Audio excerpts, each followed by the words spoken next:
Pois sí, efectivamente, non imos acudir e non é porque sexa un capricho, sino porque non estamos dispostos a que se nos trate como cativos e ir perdelo tempo.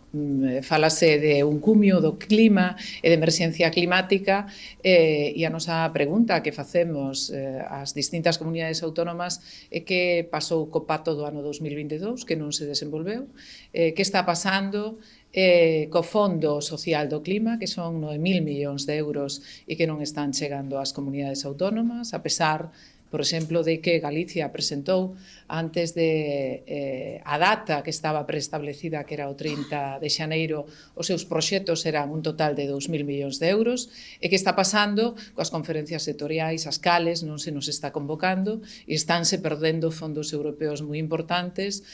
como poden ser pois os estudios das inundacións. Por lo tanto, chega un momento que unha decisión de carácter unilateral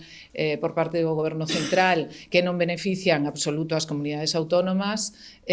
pois temos que tomar cartas no asunto e non estamos dispostos a viaxar de Galicia a Madrid ou de calquer outro punto simplemente para facernos unha foto. Creo que o problema é o suficientemente serio como para que nos sentemos coa ministra e co seu equipo, que hai meses que non nos sentamos nesas conferencias sectoriais e a partir de aí